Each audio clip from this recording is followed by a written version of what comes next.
Eh bien salut tout le monde, ici Ada, j'espère que vous allez bien, en tout cas moi ça va super. Aujourd'hui on se retrouve pour une nouvelle vidéo. Alors dans cette vidéo les amis, je vais vous faire découvrir et vous présenter un stabilisateur pour smartphone mais aussi pour caméra sport style GoPro. Alors ce stabilisateur les amis, c'est le Smooth Q, donc qui m'a été envoyé par le site Gearbest. Alors Gearbest c'est un site qui ressemble plus ou moins à des sites français comme Cdiscount. Donc là la grosse différence c'est que ce site est basé en Chine, donc cette fois-ci vous êtes sûr de commander des produits chinois. Et ce qui est bien avec ce genre de site, c'est justement qu'on peut retrouver des marques chinoises qui sont plutôt bien parce que tout n'est pas mauvais en Chine. Et en disant ça, je pense surtout à des marques comme Xiaomi, Huawei ou des marques comme ça, vous connaissez je pense, qui font des très bons produits et comme c'est chinois, bah c'est pas cher et justement si vous voulez en profiter, je pense que ça sera la bonne occasion. Donc ce site c'est vraiment très bien parce qu'il y a une très grande offre de produits et c'est vraiment pas cher, j'insiste vraiment c'est pas cher. Par contre moi s'il y a des points négatifs je tiens à le dire et cette fois-ci il y en a un donc je vais vous le dire. Donc ce stabilisateur en France coûtait 130 € quand il est sorti. Là sur ce site il est vendu à 80 €, il est tout le temps en vente flash donc là ça vaut vraiment le coup. Sauf qu'une fois arrivé en France, et ça le site ne le spécifie pas, vous devez payer la douane et la TVA. Donc moi je m'y attendais, je savais que ça allait arriver, donc j'ai payé 31 € de douane et de TVA. Alors même avec ces frais supplémentaires, ça reste un tarif vraiment préférentiel et compétitif, mais je tenais à vous mettre au courant sur ce point. Donc si vous avez des questions supplémentaires sur ce site, n'hésitez pas à me les poser dans les commentaires, je vous y répondrai. Et nous on commence directement avec la vidéo. Alors pour tout vous dire les amis, je ne savais pas trop quel stabilisateur acheter. Alors j'hésitais entre le Smooth 3 qui est vraiment abordable et très accessible, et le petit DJI Osmo que tout le monde connaît mais qui est vraiment plutôt cher et plutôt lourd je trouve. Donc au final j'ai préféré prendre celui-ci et je vais vous expliquer pourquoi au fur et à mesure de la vidéo. Alors vous le voyez, quand on reçoit ce stabilisateur, on reçoit une petite boîte très bien emballée. Alors au niveau du transport, j'ai rien à vous dire, j'ai mis un petit peu plus d'une semaine à le recevoir et le produit est en bon état. Donc là au niveau de l'ouverture, rien de spécial, c'est toujours pareil, on découpe, on prend un petit couteau et on ouvre le petit bijou. Sans oublier le petit blister qui fait toujours plaisir.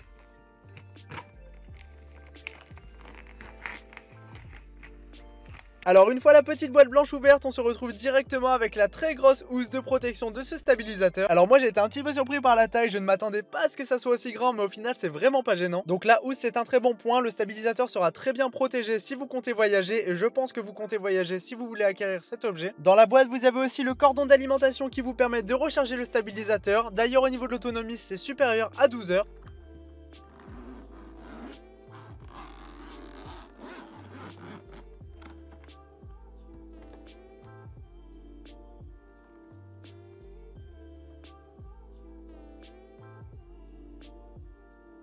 Et bien sûr, au sein de la housse de protection, vous avez le stabilisateur, donc le Smooth Q. Alors au niveau de ce stabilisateur, donc comme je vous l'ai dit, c'est le concurrent direct du DJI Osmo selon moi. Mais celui-ci est en version low cost, donc vous pouvez le retrouver au prix de 110 à 130 €. Et si vous voulez l'acheter moins cher, sur Gearbest vous l'avez à 81 €. Et même si vous avez la douane, ça revient à 110, donc ça va encore. Alors au niveau du design, donc il est très simple et épuré. Voilà, les matériaux c'est du plastique, mais bon, ça se voit pas forcément et justement c'est très léger. Alors pour le coup, je vais privilégier la légèreté plutôt qu'à la qualité. Après, attention, je ne dis absolument pas que ce produit n'est pas de qualité, je suis vraiment très satisfait de ce produit. Mais comme je vous le dis, avoir un plastique bien fini, ça permet d'avoir un produit plus léger et justement pour porter à bout de bras, je trouve que c'est vraiment mieux. Ensuite, sur ce stabilisateur, vous pouvez retrouver un port USB qui vous permettra de recharger votre smartphone. Bon, malheureusement, ça ne marche pas au niveau de la recharge pour les iPhones. J'ai d'ailleurs un iPhone et je suis un petit peu déçu sur ce point-là. Mais bon, après, vous pouvez toujours prendre une batterie externe à côté, recharger votre smartphone en cas de besoin et recommencer les vidéos stabilisées. Ensuite, sur ce stabilisateur, en plein milieu, vous avez l'interface de contrôle qui vous permet tout simplement de gérer tous les mouvements de ce stabilisateur. Alors on retrouve très peu de boutons sur cette interface, mais justement ils sont multifonctions, donc vous pouvez faire différentes choses avec le même bouton. Alors vous retrouvez notamment le bouton on-off qui vous permet simplement de l'allumer et de l'éteindre. Donc pour l'allumer, vous suffit de rester appuyé 30 secondes et ensuite vous voyez ça se met en route. Ensuite vous avez un petit bouton qui vous permet de faire des zooms, mais aussi de switcher entre la photo et la vidéo. Après vous voyez, vous avez un joystick qui vous permet de contrôler totalement la rotation des trois axes. Donc ça vous permet de filmer à gauche, à droite, devant, au-dessus, en bas, comme vous voulez et sans bouger le bras. Et c'est un joystick qui est vraiment comme une manette de Xbox ou de PS4, donc c'est vraiment agréable et facile à prendre en main. Évidemment, vous avez un bouton qui vous permet de prendre des photos et de switcher entre trois modes, mais ça j'y reviendrai un petit peu après. Alors au niveau du fonctionnement, j'ai trouvé ce stabilisateur très simple d'utilisation. Alors la première chose à faire, c'est de placer votre smartphone à l'endroit qui est prévu pour. Alors ce n'est pas limité à iPhone, Samsung, etc.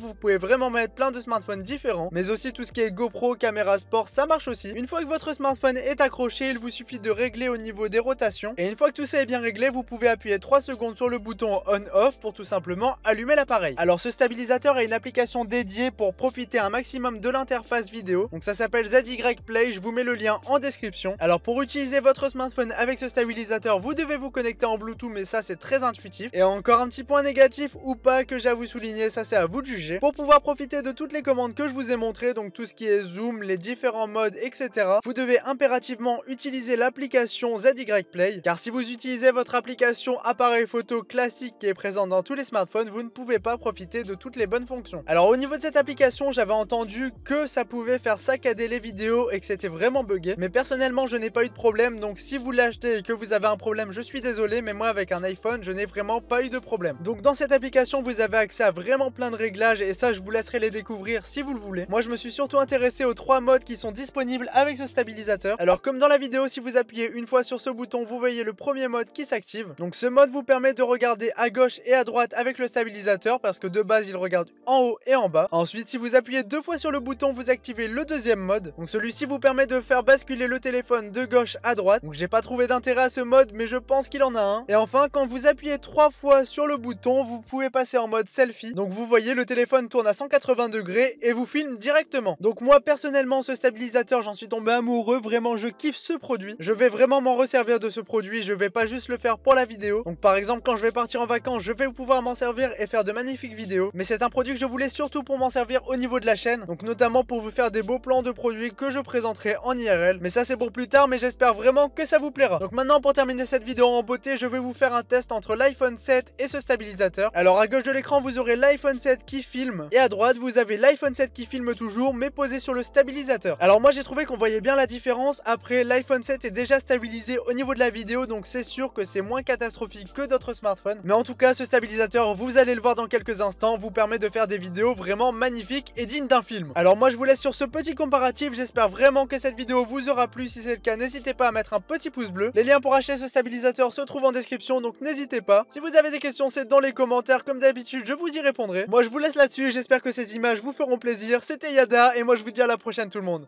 Salut!